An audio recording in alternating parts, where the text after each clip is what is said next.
కేటీఆర్కు ఘన స్వాగతం పలికిన గులాబీ శ్రేణులు. జాతీయ రహదారిపై బీఆర్ఎస్ నాయకులకు కార్యకర్తలకు కేటీఆర్ అభివాదం. త్వరలో వనపర్తి జిల్లాకు వస్తానన్న కేటీఆర్. వనపర్తి జిల్లాలో BRS working president Kalvakuntla Taraka రామారావుకు BRS శ్రేణులు ఘనంగా స్వాగతం పలికారు.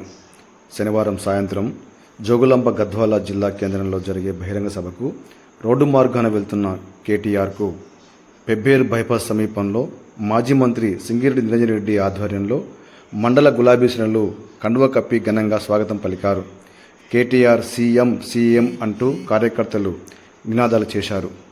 అనంతరం కేటీఆర్ గులాబీ శ్రేణుల ఉత్సాహాన్ని చూసి తాను త్వరలోనే వనపర్తి జిల్లాకు వస్తానని హామీ ఇచ్చారు.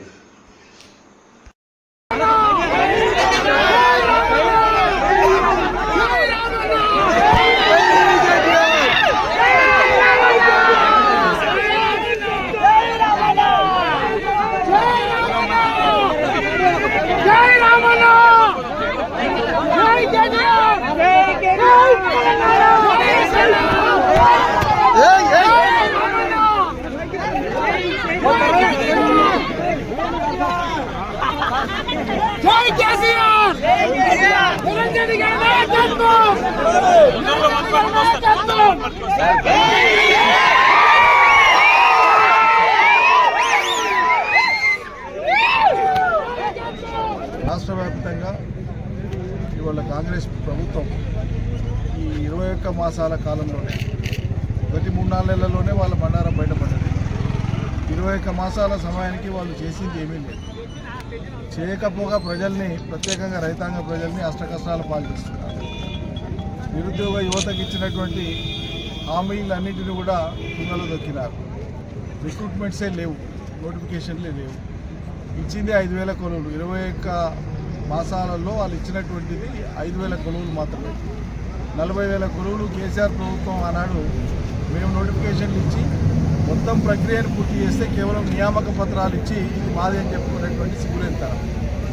అదేవిధంగా లేక నిర్వహించినటువంటి గ్రూప్ 1 పరీక్షలు ఎంత లోపభూయిష్టంగా నిర్వహించినారో ఇవాళ హైకోర్టే ఏ రకమైనటువంటి వ్యాఖ్యలు చేసిందో, ప్రభుత్వానికి సున్నితత్వం అంటూ ఉంటే దానికి సంబంధించినటువంటి వాళ్ళు రాజీనామా చేయాలి లెక్కకైతే.